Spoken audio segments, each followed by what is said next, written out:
yang paling sempurna iman seorang hamba, yang paling sempurna bukan main banyak-banyakan ke masjid, walaupun banyak-banyakan ke masjid adalah perintah. Bukan main banyak-banyakan sujud, walaupun banyak-banyakan sujud meningkatkan derajat di sisi Allah. Bukan juga main banyak-banyakan tahajud, walaupun tahajud memuliakan kedudukan dunia dan akhirat. Barometer sempurna iman bukan main banyak-banyakan umroh. Yang punya duit yang menang. Ya. Bukan main banyak-banyakan pergi haji, yang punya biro travel yang menang. Juga bukan main banyak-banyakan sedekah, yang orang kaya yang menang. Luar biasa Nabi kita Muhammad, akmalul mu'minina imanan ahsanuhum khuluqan. Orang mukmin yang paling sempurna imannya. Bayangin, akmal isim tabdil. Ya kan? Dari kamil kan sempurna, akmal isim tafdil, yaitu yang paling fadhal, yang paling utama, nggak ada lagi. Yang paling sempurna iman, akmalul mu'minina imanan. Apa kata Nabi? Ahsanuhum khuluqan. Yang paling baik akhlaknya di antara kalian. Coba, sementara kita nggak dalam pengetahuan akhlaknya, merasa akhlak itu hanya kepada sekelompok. Dia berakhlak kepada gurunya yang itu doang, sementara yang lain dicuekin. Ini ya Allah. Ada lagi orang berakhlak kepada atasan. Ini bukan akhlak, cari muka. Ya. Ada lagi dia merasa berakhlak tapi kepada orang kaya. Ini bukan akhlak, ini penjilat. Justru ini dia murtad sepertiga. Man tawaddu'a li ghaniyin li ghinahu faqad dhahaba thulutsa dinuhu. Siapa yang merendahkan dirinya kepada orang kaya, ya, ingat faqad dhahaba thulutsa dinuhu, itu fi'il madhi, maka sungguh telah pergi, telah hilang sepertiga agamanya. Murtad sepertiga, orang yang merendah-rendahkan diri pada orang kaya. Itu bukan akhlak. Akhlak itu kepada yang di bawah. Ente punya jabatan tinggi, ente sopan kepada office boy, itu akhlak.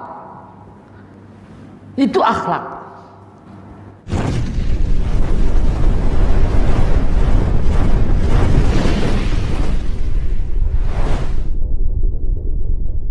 Astagfirullahaladzim. Saya girang banget segirang-girangnya karena udah mulai normal, udah mulai ada pengajian. Emang nggak bisa dilepas bangsa kita dengan pengajian. Bener apa kagak? Nggak bisa dilepas. Sejak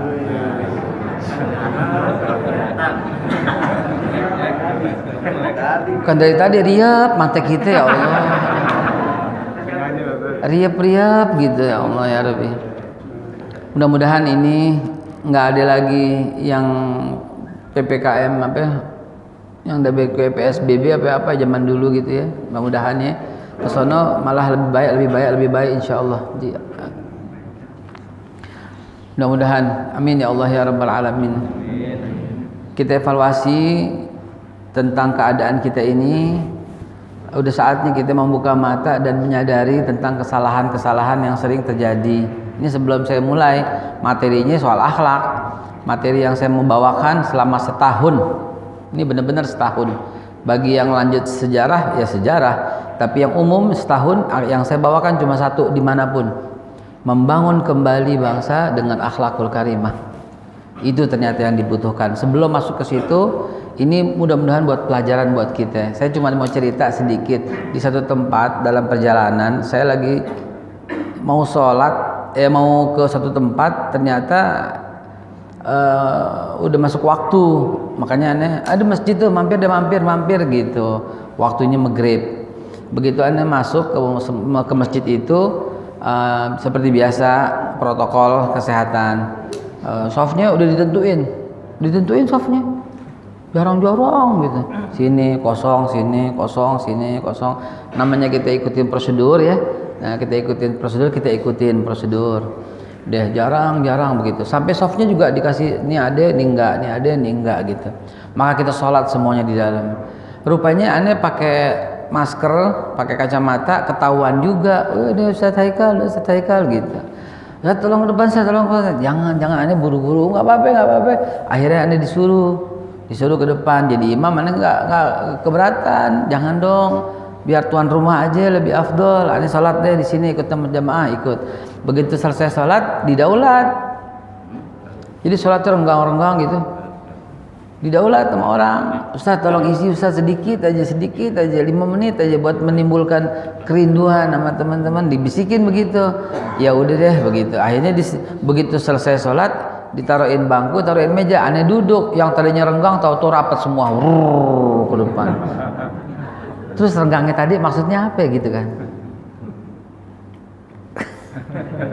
Ini kejadian Pak, beneran. Lah, tadi sholat disuruh renggang, begitu pengajian, anak kaget.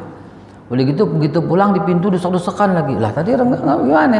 Nah inilah kejadiannya sama persis dengan daring-daring di sekolahan. Daring di Jakarta emang nggak kerasa Ji. Di daerah kerasa banget. Udah pulsanya susah, makannya susah, suruh beli pulsa. Nggak tuh mak bapak mendingan beli tempe, mendingan beli jengkol. Mahal jengkol kan? Mendingan dia beli makanan. Akhirnya apalagi begitu beli jaringannya susah. Beli nih nggak nyampe. Coba bayangin coba. Mudah-mudahan sampai ke Menteri Nadiem Makarim nih, mudah-mudahan. Ya Dim. Nyampe Dim. Bang Nadiem. Di daerah begitu Pak. Akhirnya apaan? Sekolahnya daring. Jaringannya belum masuk. Karena sekolahnya daring, akhirnya kan nggak bisa kan, repot kan. Ya, Pancasila, ketuhanan yang mana esa gitu. Maha, nggak bisa diajar. Akhirnya apa yang terjadi di daerahnya? Beneran Pak, bukan candaan, bukan. Akhirnya di daerah itu karena nggak bisa pulsanya, karena nggak bisa jaringannya, akhirnya gurunya inisiatif ngaji sekolahnya di rumah gurunya. Rame-rame semua datang itu ke rumah Pak Guru, dusuk-dusukan semuanya. Lalu apa artinya daring? Di sekolah disuruh jarang-jarang, tahu-tahu datang ke kelasnya tuh dipindahin ke rumah Bu Guru. Rumahnya Bu Guru dusuk-dusukan sekolah orang, tapi daring. Iya Pak, sampai Bapak pusing buka topi dan lihat dia banting barusan topi itu namanya. Puyang nggak dengerin nih? Puyang nggak? Puyang. Di masjid begitu disuruh renggang, begitu pengajian rapat gitu lah. Di sekolahan juga begitu, disuruh daring dari rumah, begitu di sekolah rumah Bu Guru semuanya. Mendingan di sekolahan tetap. Kalau pengen jarang-jarang yang absennya ganjil hari Senin, Rabu, Jumat begitu kan, yang absennya genap Selasa, Kamis, Sabtu gitu kan, atau sekolahnya cuma sebentar, yang ganjil pagi sampai jam 9 begitu kan. Mestinya begitu pemerintah. Sayang sekali karena robot ya udah susah kan, robot gitu ya. Robot. Baik, kita mulai. A'udzubillahi minasyaitonirrajim sampai robot tadi ya. Ingat ini robot ya. Bismillahirrahmanirrahim. Bismillahirrahmanirrahim. La yadurru ma'asmihi syai'un fil ardi wala fis sama' wa huwas samiul alim. Hasbunallahu ni'mal wakil, ni'mal maula wa ni'man nasir, wala haula wala quwwata illa billahil aliyil azim. Bismillah. Assalamualaikum warahmatullahi wabarakatuh. Alhamdulillahirabbil alamin. Wassalatu wassalamu ala rasulillahi nabiyil karim wa ala alihi wa sahbihi ajmain, amma ba'du. Asyhadu an la ilaha illallah al-malikul haqqul mubin wa asyhadu anna Muhammadar Rasulullah shadiqul wa'dul amin. Allahumma shalli wa sallim ala sayyidina wa habibina wa syafi'ina wa maulana wa zurrina wa qurratu a'yunina sayyidina Muhammad wa ala alihi wa sahbihi ajmain, amma ba'du. Fa ya ibadallah usikum wa nafsi bi taqwallah faqad fazal muttaqun. Qala Allah ta'ala fil Qur'anil Karim, a'udzu billahi minasyaitonir rajim. Bismillahirrahmanirrahim. Wa rafa'na laka dzikrak. Inna ma'al usri yusra fa inna ma'al usri yusra. Sadaqallahul azim. Wa qala aidan wa qala Nabi Muhammad sallallahu alaihi wasallam innama bu'itsu li utammima makarimal akhlaq. Wa qala aidan akmalul mu'minina imanan ahsanuhum khuluqan. Atau kama qala Rasulullah sallallahu alaihi wasallam. Ma'asyiral muslimin wa jumratal mu'minin rahimakumullah. Beliau Nabi kita Muhammad sallallahu alaihi wasallam bersabda satu hadis yang sangat populer, yaitu innama bu'itsu li utammima makarimal akhlak. Sesungguhnya aku diutus oleh Allah yang paling utama, bukan hanya Saya dengar di TV ada orang pakai sorbannya tuh, pakai sorban sering muncul di TV dalam debat-debat diskusi. Itu orang itu berkata hanya akhlak. Bukan hanya, li utamima itu bukan hanya yang paling utama. Gitu. Kayak kita yang paling utama makan nasi, kayak ntar makan nasi uduk kan, bener nggak? Bener, ada. Oh kebuli, masya Allah, beneran kebuli Ji. Ya udah jam 9 dah kalau gitu dah. Yang paling utama bukan hanya, mari kita makan makanan yang paling kita makan hanya nasi, nggak makan yang lain. Kalau paling utama nasi ada lauknya. Lauknya gabus pucung gitu kan. Udah susah tuh gabus pucung tuh ya. Udah jarang. Lauknya ya semur jengkol, sayur tahu dan sebagainya gitu. Nah Rasulullah SAW hadisnya itu innama bu'itsu li utammima makarimal akhlak. Sesungguhnya aku diutus yang paling utama. Ini orang masya Allah, ya Allah, ya astagfirullahaladzim, teman saya padahal hanya akhlak.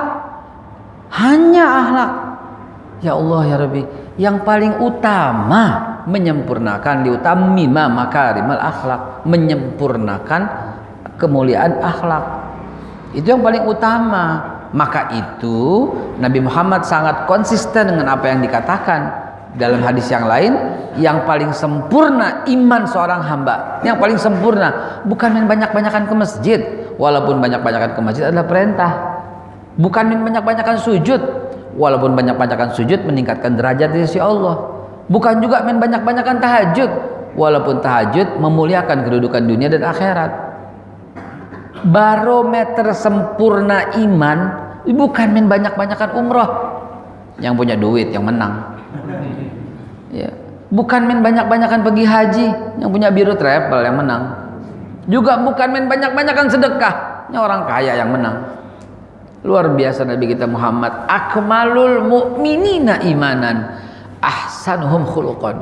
Orang mukmin yang paling sempurna imannya. Bayangin, akmal isim tabdil. Ya kan? Dari kamil kan sempurna, akmal isim tafdil, yaitu yang paling fadhal, yang paling utama, nggak ada lagi. Yang paling sempurna iman, akmalul mu'minina imanan. Apa kata Nabi? Ahsanuhum khuluqan. Yang paling baik akhlaknya di antara kalian. Coba, sementara kita nggak dalam pengetahuan akhlaknya, merasa akhlak itu hanya kepada sekelompok. Dia berakhlak kepada gurunya yang itu doang, sementara yang lain dicuekin. Ini ya Allah. Ada lagi orang berakhlak kepada atasan. Ini bukan akhlak, cari muka. Ya. Ada lagi dia merasa berakhlak tapi kepada orang kaya. Ini bukan akhlak, ini penjilat. Justru ini dia murtad sepertiga. Man tawaddu'a li ghaniyin ghinahu faqad dhahaba thulutsa dinuhu.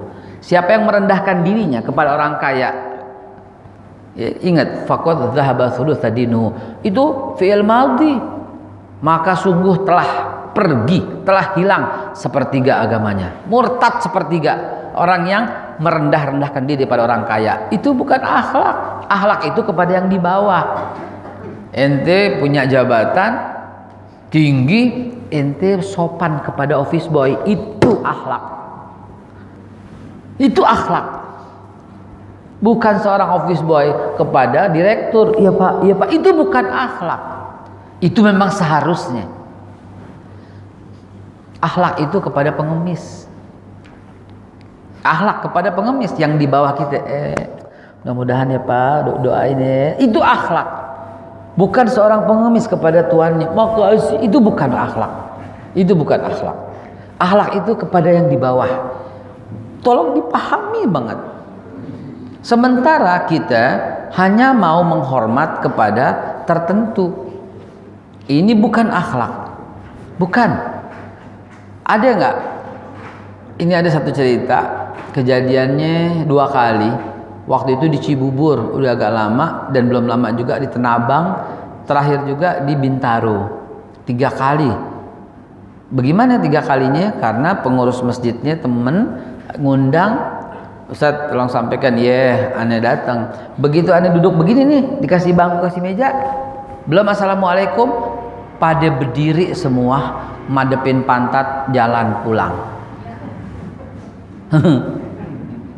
Begitu.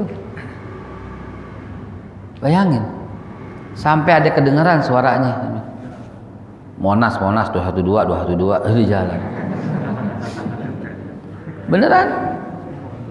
Coba. Dia angkat kaki di madep belakang. Dulu pernah terjadi beberapa kali, termasuk di Budi Kemuliaan. Astagfirullahaladzim. Ane bilang begini, pernah di satu masjid Ane bilang tolong kunci sebentar pintunya, tolong kunci pengurus. Orang pada kaget nengok ke belakang. Maaf bapak-bapak yang jalan, tolong sebentar. Udah ketahuan cirinya. Cirinya udah ketahuan. Kenapa ya? Karena yang di sini jenggotnya nggak panjang, nunggunya dikit, gitu. Jadi dia madep belakang. Karena yang di sini yang ngomong demen tahlil, yang di sini aneh, nih demen tahlil, nih maulidan. Jadi bid'ah dituduh. Dia diri di madep sono. Tolong dengarkan hadis ini. Rasulullah Shallallahu Alaihi Wasallam bersama para sahabatnya sedang duduk-duduk. Tiba-tiba ada orang Yahudi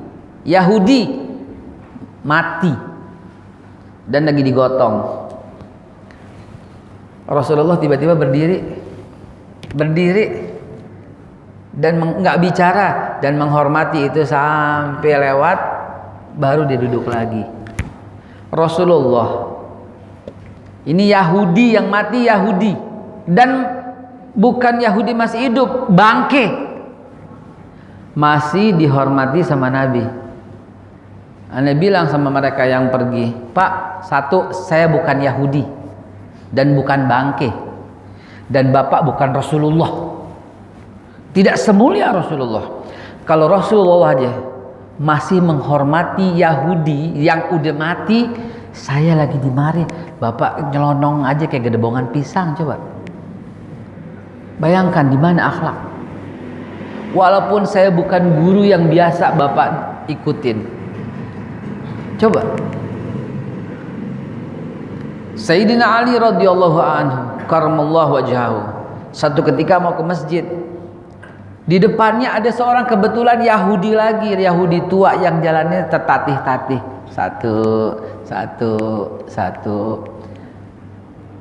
Sayyidina Ali berkata ini dalam hatinya, dia cerita, kalau saya lewatin kesian dia kesinggung. Yahudi, kalau saya lewatin kesian kesinggung. Sekali lagi Pak ya, kalau saya lewatin kesian dia kesinggung. Masih menghormati Sayyidina Ali. Ini ada Yahudi, kalau saya lewatin dia kesinggung, masih dihormatin.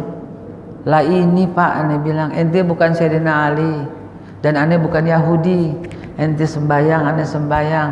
Ente ngaji, aneh ngaji. Ente buka Quran, aneh buka Quran. Quran kita sama, hadis kita sama, kiblat kita sama, dan Tuhan kita sama, dan kita hanya menyembah kepada Allah dan cinta kepada Rasulullah. Kok tega-teganya? Bayangkan, ini yang mesti kita bangun lagi. Ini yang mesti kita bangun lagi. Dulu di zaman Wali Songo, Indonesia berkibar, Nusantara zaman itu ya, berkibar luar biasa. Kenapa? Karena yang masih kafir diislamkan. Sekarang kita yang udah Islam dikafirkan. Bagaimana ceritanya itu? Kafir. Bagaimana ceritanya? Dan inilah salah satu esensi daripada materi yang saya mau sampaikan. Yuk kita bangun kembali Indonesia yang tercerai-berai ini, yang terserak-serak ini, kembali kita menyatu. Dulu nggak ada yang kayak begini, kecuali sekarang. Ya mungkin ini bukan karena presidennya, bukan karena pejabatnya, memang udah waktunya, memang udah zamannya. Kenapa? Karena ada sosial media. Maka anggaplah sosial media ini seperti tetangga. Seperti tetangga. Kalau gue kirimin sesuatu, nyinggung nggak ya? Oh nggak apa-apa, ini hak. Nggak boleh begitu Ji. Kalau sosial media nggak boleh begitu. Sosial media ada aturannya. Karena yang bakal kita lempar nih, yang denger nih, boleh jadi agamanya Kristen. yang kita lempar, kita dilihat, boleh jadi yang lihat itu agamanya Kristen.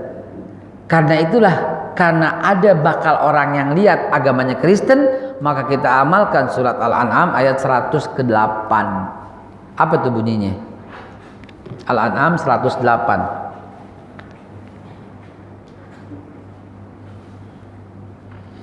A'udzu billahi minasyaitonir rajim. Bismillahirrahmanirrahim. Mana dia tuh? Al-An'am 108. Wala tasubbul ladzina yad'una min dunillahi, ya. Dan jangan kalian mencela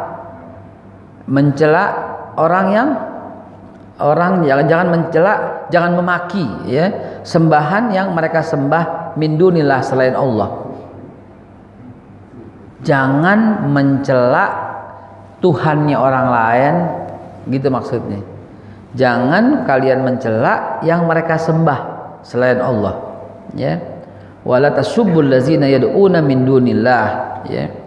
Fayasubbullah adwan bighairi ilmin. Nanti dia tuh mencela Allah dan melampaui batas dalam mencelanya tanpa ilmu. Ini kan dalil ada akhlak dalam bersosial media. Kita tahu bahwa Yesus bukan Tuhan, tapi buat kalangan kita doang. Kalau kita bilang ke luar-luar, ada nggak orang yang menuhankan Yesus? Kesinggung nggak dia? Berdasarkan surat ini, jangan disebut di tempat umum. Gitu. Berdasarkan ayat ini nggak boleh mencela salib. Ada hadisnya mencela ini, belakang ini begini, ini ada jita begini. Itu berlaku buat lu doang, bukan di sosial media. Gitu. Nggak boleh kita bilang Nabi satu Tuhan. Itu ada yang Tuhanin. Buat lu doang di sini lu nggak boleh. Buat anak lu ngomong deh. Buat di masjid lu ngomong deh. Tapi kalau di sosial media ada akhlak yang mesti kita jaga. Begitu. Apa ini Brahma Wisnu Siwa? Haram ya akhi, haram ya akhi. Al-An'am 108. Itu ada yang menuhankan begitu. Enggak usah, biarin. Lakum dinukum. Kurang jelas apa ya itu ayat. Belum ada sesaklak begitu kita dengar. Kan sesaklak Allah Subhanahu wa taala dengan mengatakan, dengan memfirmankan, untukmu silahkan agamamu. Untuk saya silahkan agama saya. Ente jangan ganggu agama aneh nggak bakal ganggu agama ente. Ente nggak usah ikut-ikutan. La a'budu ma ta'budun, wala antum abiduna ma. Antum nggak usah sembah apa yang kami sembah, dan kami pun nggak akan menyembah apa yang kamu sembah. Kami nggak menghina yang ente sembah. Jangan coba-coba menghina apa yang kami sembah. Aneh nggak bakal ikut-ikutan ke tempat ente. Ente juga nggak usah ikut-ikutan ke tempat aneh. Mestinya begitu. Aneh nggak bakal bikin maulid di gereja. Ente juga nggak usah bernyanyi kidung di dalam masjid kami. Kelar nggak begitu? Kelar. Aneh nggak bakal ganggu ente. Silahkan ente ke gereja, silahkan ente ke wihara, tapi ente jangan ganggu aneh mau ke masjid. Selesai. Itulah yang dimaksud lakum dinukum waliyadin. Jadi akhlak tuh luasnya luar biasa. Tadi saya turunkan tuh dari akhlak kepada lingkungan, akhlak kepada pejabat, akhlak kepada yang berbeda agama, bahkan akhlak dalam bersosial media. Kalau ini kembali kita pegang, insya Allah baldatun thayyibatun wa rabbun ghafur, kejadian di negara kita. Kalau ini yang kita pegang, maka berarti kita memahami esensi daripada takwa. Ma'asyiral muslimin wa jumratal mu'minin rahimakumullah. Semakin tinggi ilmu seseorang, pasti semakin sopan sama orang lain. Itu barometernya. Itu barometernya. Ya. Semakin tinggi ilmu seseorang, pasti dia semakin hormat sama orang tua dan siapapun yang lebih tua. Karena yang namanya akhlak lintas batas. Sekali lagi, yang namanya akhlak lintas batas. Akhlak nggak mengenal suku. Ah, gue cuman mau berbuat baik kepada sesama orang Jawa, nggak ada. Gue mau baik sesama orang Sunda, nggak ada. Nggak ada. Akhlak beda lintas agama. Gue hanya mau hormat kepada orang Islam, kagak ada. Gue hanya mau memberi makan orang Islam, kagak ada. Yang namanya akhlak, begitu ada orang miskin, mau agamanya apapun, kelar semua. Itu yang namanya akhlak. Akhlak lintas agama, lintas suku, lintas kelompok, lintas golongan. Oh, lu Muhammadiyah, gue NU. Sorry, enggak ada. Lintas organisasi maksud saya. Enggak ada. Yang namanya akhlak lewat semua. Yang namanya contohnya udah jelas, Rasulullah masih menghormati Yahudi yang mati. Itu udah contoh.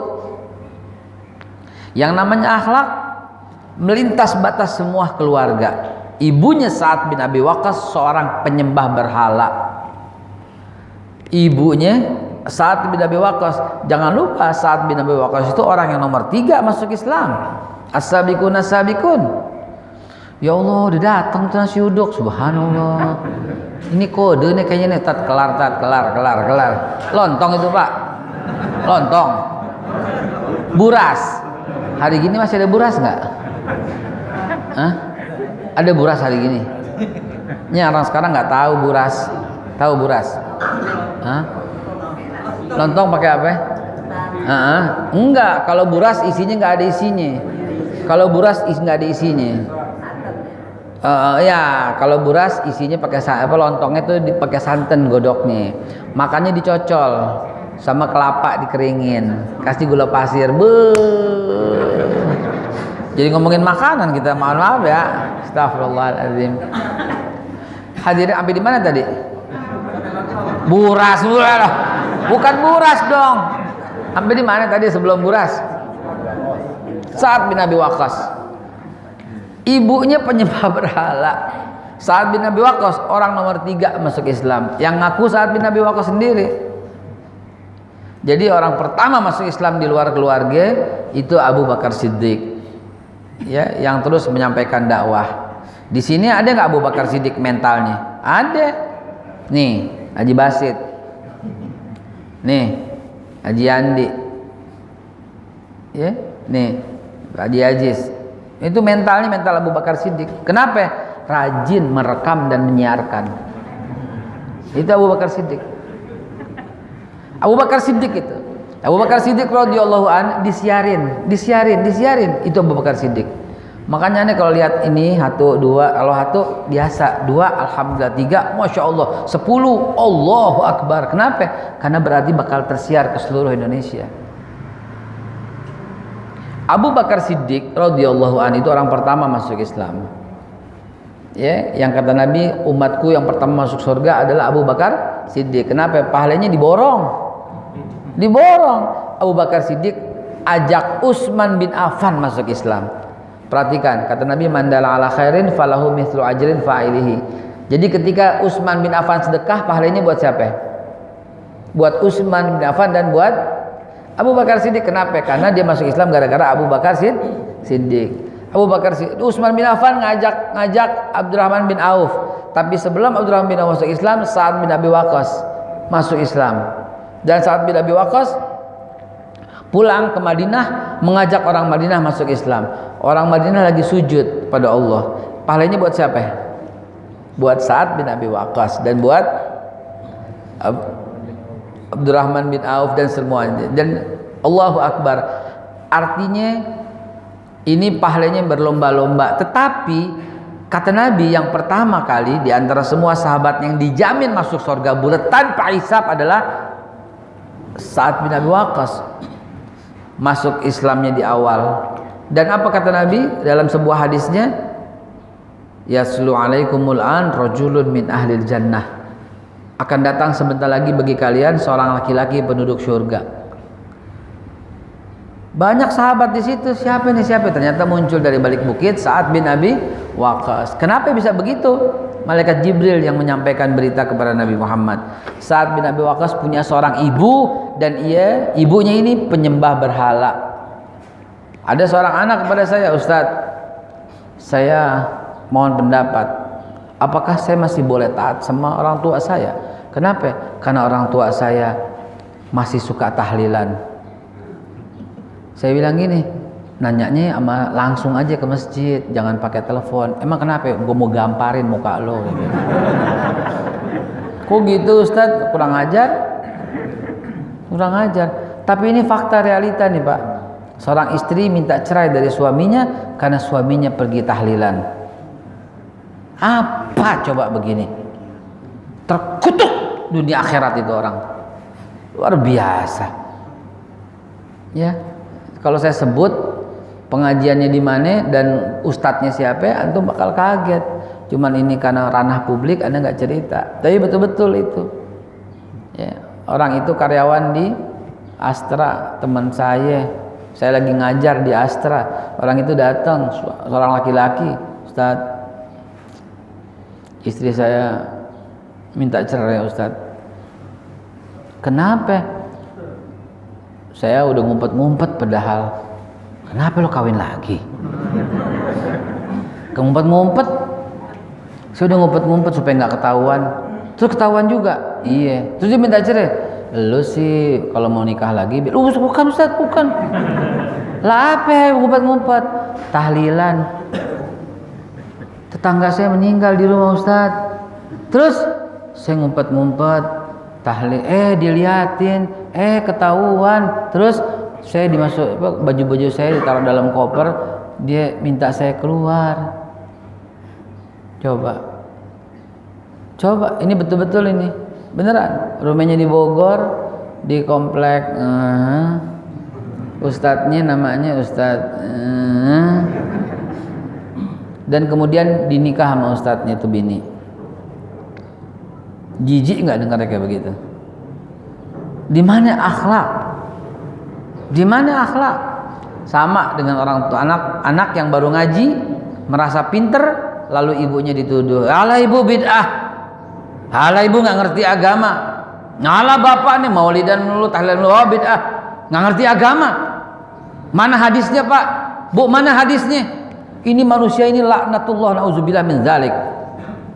Ya, Sa'ad bin Abi Waqqas jauh lebih mulia dari ente, jauh lebih berilmu dari ente. Ibunya penyembah berhala, suaranya selalu lebih rendah dari ibunya dan tidak mencela apa yang ibunya lakukan. Dan ketika ibunya tahu Sa'ad bin Abi Waqqas sholat, ibunya marah luar biasa dan ibunya berjanji tidak akan makan sampai kembali kepada agama nenek moyang kita, kata ibunya. Lalu kemudian Sa'ad bin Abi Waqqas dengan sopan, dia sampai nggak keluar rumah, sampai nggak ikut ngaji sama Nabi, melayanin ibunya aja terus yang sakit. Dan ini memang lebih utama, hatta jihad fisabilillah, hatta jihad fisabilillah, hatta jihad fisabilillah. Jauh lebih utama merawat ibumu yang sakit, jauh lebih utama merawat bapakmu yang stroke daripada jihad fisabilillah. Wallahi saya bersumpah, ketika Rasulullah memerintah pasukan, di antaranya itu pasti Rasulullah lihat yang masih kecil disuruh pulang. Yang lain ditanya, siapa di antara kalian yang masih punya orang tua? Saya. Pulang, kata Nabi. Sesungguhnya jihadmu merawat orang tuamu. Jihadmu tuh merawat orang tuamu. Banyak gak di antara kita kecewa orang tua kita sakit? Jujur, lu datang kepada Ustadz, orang tua saya stroke Ustadz, udah 5 tahun, terus gimana? Mohon doakan yang terbaik. Saya blokin kopi, orang begini pernah datang ke tempat saya. Kenapa Ustadz? Biar lo sadar. Kenapa? Hati lo berkata biar cepat mati kan. Doakan yang terbaik Ustadz. Enggak bener lo. Tapi kan enggak bener lo. Cabut ngomongan lo, sehingga supaya Allah redho. Kenapa? Karena lo masih kecil. Ibu lo ngerawat lo dengan berkata biar cepet gede, biar cepet sehat. Lo baru 5 tahun ngerawat ibu lo. Lo baru 5 tahun ngerawat bapak lo. Lo udah capek dengan berkata semoga yang terbaik. Doakan gak begitu, ya Allah sempurnakan kembali kesehatannya, biarkan kami merawatnya terus. Ini gak ada akhlak yang kayak begini. Haba'an mansura. Masa diharapin begitu ibu bapaknya? Belum lama tahun 2000 ada satu kegemparan di Saudi Arabia. Gempar di pengadilan sampai viral. Masih ada viral, silahkan antum lihat. Seorang kakak dan adik berebut sampai ke pengadilan, berantem kakak sama adik. Dia berebut merawat ibunya yang lumpuh. Si kakak ajukan ke pengadilan, si adik majukan pengadilan sampai ribut, sampai dibawa ke hakim. Ini kejadian tahun 2000, bukan ke zaman dahulu, bukan zaman Nabi, bukan zaman sahabat. Akhirnya pengadilan memutuskan melihat waktu, melihat jam kerja, karena si adik ini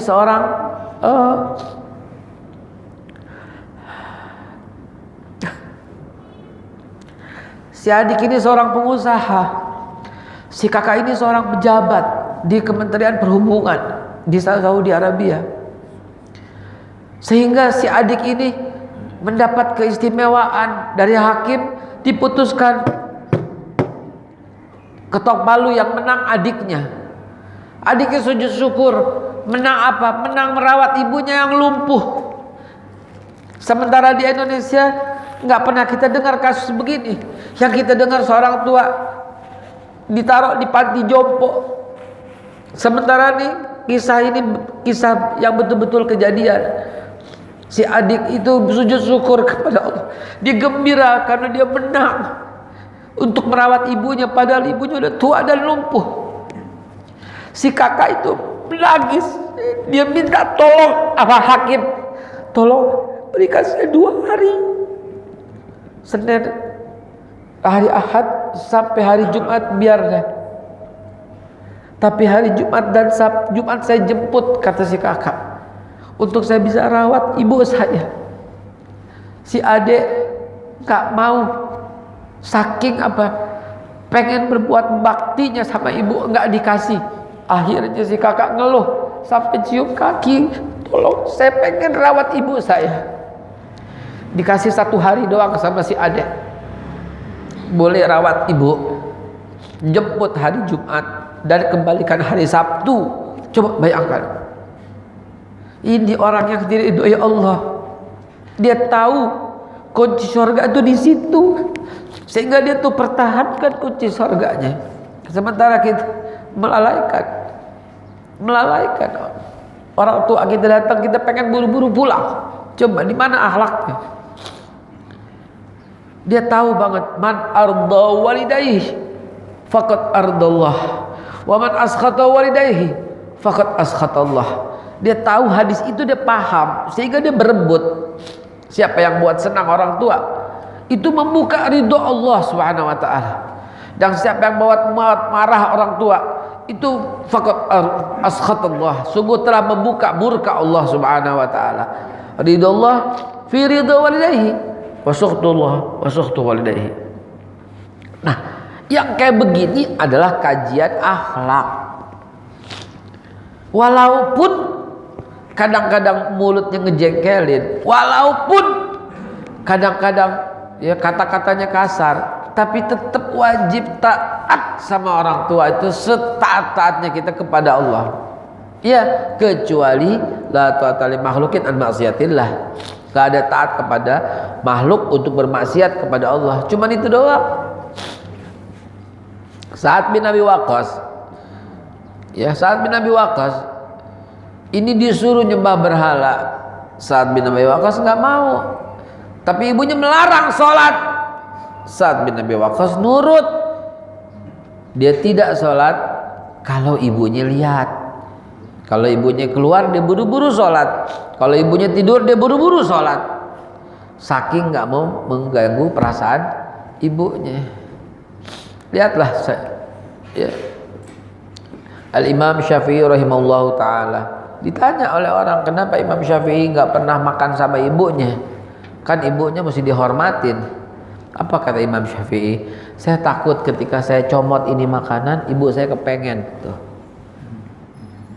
Saking menjaga perasaan, sehingga dia kalau bawa makanan ditungguin ibunya sampai selesai makan baru dia mau makan. Coba bayangin. Saya takut kalau saya comot, ibu saya kepengen. Bukan apa-apa Bapak Ibu sekalian, saya menangis karena apa? Karena ibu saya udah meninggal gitu loh, karena ayah saya udah meninggal gitu loh. Dan dia belum lihat saya begini, dia belum sempat lihat gitu loh. Ibu saya meninggal ketika pengumuman Pak Anies jadi gubernur. Dia doain terus Pak Anies jadi gubernur. Ya, alhamdulillah, terima kasih. Didoain Pak Anies jadi gubernur. Kalau saya ceramah, saya minta izin sama umi saya, Mi, entang mau ceramah, manggilnya entang, Mi, entang mau ceramah, iya. Selalu disisipin tuh, doain Anies. Selalu, iya Me. Jadi setiap saya ceramah ujungnya doain Pak Anies. Dan kemudian ibu saya sakit, waktu itu pengumuman dan Pak Anies menang. Yang saya sedih itu adalah ibu saya tuh belum tahu Pak Anies jadi gubernur gitu. Jadi dia belum tahu. Jadi kesian, ya Allah, Umi saya belum tahu. Dia masuk ke rumah sakit, kemudian besoknya saya belum kasih kabar. Akhirnya beliau meninggal dunia. Maaf, saya cuma sedih doang. Bukan saya mau maksudnya kampanye, bukan saya maksudnya muji, bukan. Tapi ini memang ya kejadian ya. Hadirin dimulakan Allah Subhanahu wa taala. Inilah akhlak yang mesti kita bangun lagi.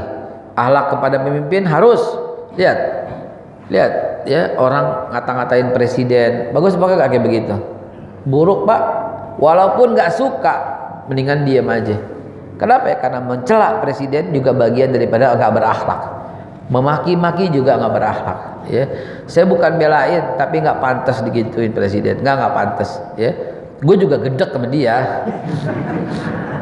Lah iya, memang kenyataan. Ya, bukan gimana-gimana. Tapi kan nggak bakal keluar maki-maki.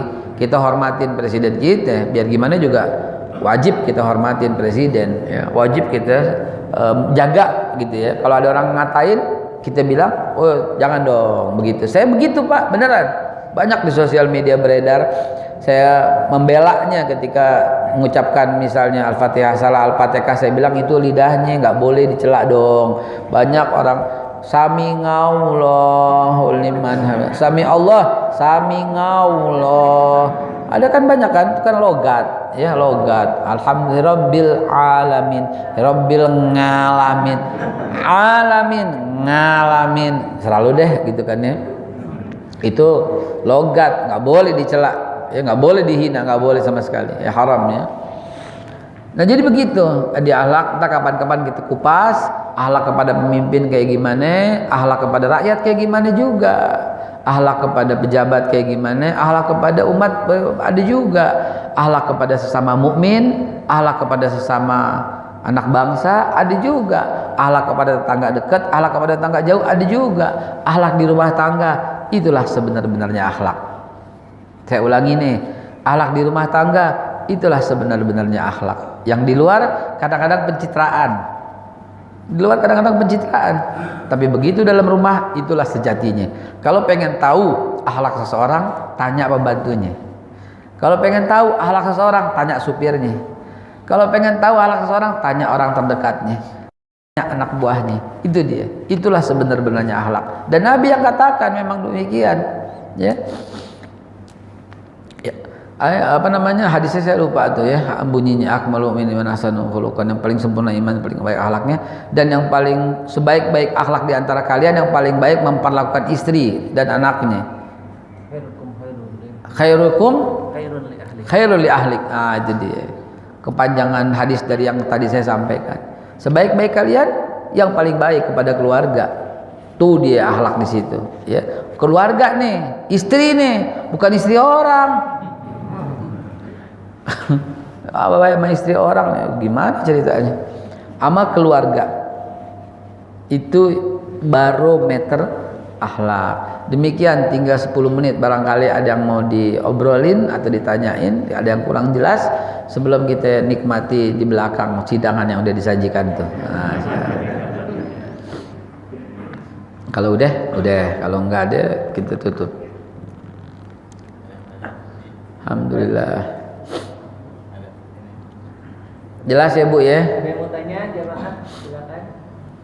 Jelas ya Bu? Ibu menghormati suami, akhlak bukan? Enggak, itu biasa. Salah Bu, itu lumrah, itu wajar. Memang seharusnya yang akhlak itu adalah suami menghormati dan memuliakan istri lebih dulu. Tuh luar biasa.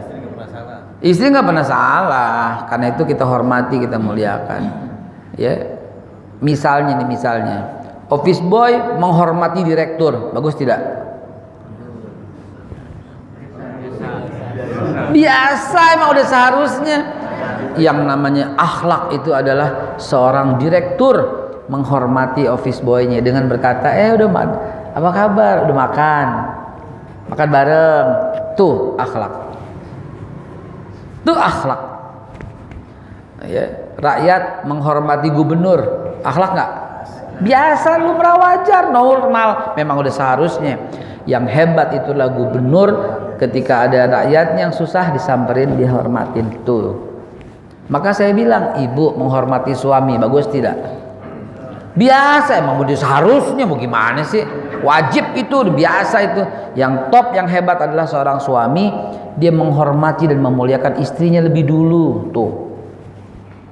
Istri nyambut kedatangan suami, bagus tidak? Biasa. Yang top itu adalah suami sebelum sampai rumah ditelepon, yang mau dibawain apa? Tuh. Begitu mau dibawain emas, tutup telepon buru-buru. Nggak nyambung. Gue minta dibawain, nggak kedengeran tadi gitu.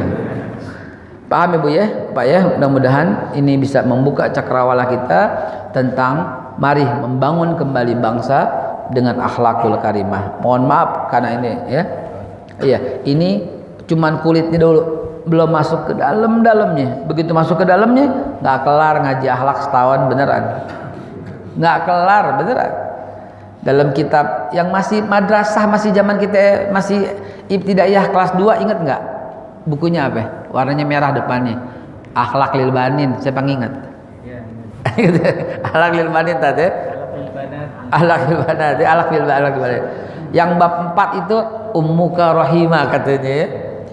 Ibumu itu penyayang katanya. Sampai di situ diterangin, makan aja tungguin ibu, jangan sampai kita nyerobot gitu. Ada seorang bapak sama anak di buku Akhlak lil Banin tuh, zaman madrasah itu, zaman pesantren tuh. Itu si anak lihat pohonan bengkok ya Ustaz ya. Ya kita mesti hafal waktu itu kan. Enggak bisa dilurusin, benar. Si anak bertanya, "Walakin limaza ya abi hiya muwajjah?" Kata anaknya. Tapi kenapa ya bapak itu dia bengkok? Nah, jawabannya dalam syair dalam bahasa Arab. Ta'alamu ala, udah selesai ya. Ta'alamu ala belajar di masa kecil kan naqsi alal hajar, seperti mengukir di atas batu. Wa ta'alamu alal kibar, mengukir belajar ketika dewasa kan naqsi alal ma, seperti mengukir di atas air. Begitu sulitnya memperbaikinya. Maka mumpung masih kecil, buru-buru dilurusin. Nah begitu akhlak yang kita belajarin. Mudah-mudahan Allah Subhanahu Wa Taala membangun kembali, membantu kita semua untuk kita mampu membangun kembali Indonesia kita, negara yang baldatun thayyibatun warabun ghafur, negara yang berbineka tapi tetap tunggal ika, negara yang penuh dengan ridha Allah Subhanahu Wa Taala. Al-haziniyah wa likulli niyatin salihah wa ila hadratin Nabi sallallahu alaihi wasallam. Al-Fatihah.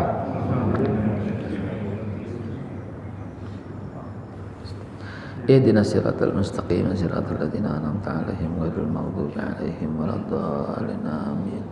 Allahumma bihaqqil Fatihah bi karamatil Fatihah bi sirril Fatihah wa bil mu'jizatil Fatihah ya Rabb iftah lana abwabal khair waj'alna min akhil khair, akhrijna minadh dhulumati ilan nur, akhrijna fi Indonesia minadh dhulumati ilan nur, akhrijna min biladina Indonesia minadh dhulumati ilan nur ya Rabbi. Malikal mulki tutil mulka man tasha wa tanzilul mulka mimman tasha wa tu'izzu man tasha wa tudhillu man tasha bi yadikal khair innaka ala kulli syai'in qadir. Tulijul laila fin nahar wa tulijul nahara fil lail wa tukhrijul hayya minal mayyiti wa tukhrijul mayyita minal hayyi tarzuqu man tasha bi ghairi hisab. Ya Rabb adkhilna mudkhala sidqin wa akhrijna mukhraja sidqin waj'alna min ladunka sultanan nasira. Ya Rabb as'alukal huda nas'alukal huda wat tuqa wal afafa wal ghina 'anil nas. Ya farijal ya kashifal gham ya man li abdi yaghfir wa yarham. Ya Allah biha ya Allah biha ya Allah bi husnil khatimah. Ya Allah biha ya Allah biha ya Allah bi husnil khatimah. Ya Allah biha ya Allah biha ya Allah bi husnil khatimah. Wa akhiru da'wana alhamdulillahi rabbil alamin. Assalamualaikum warahmatullahi wabarakatuh.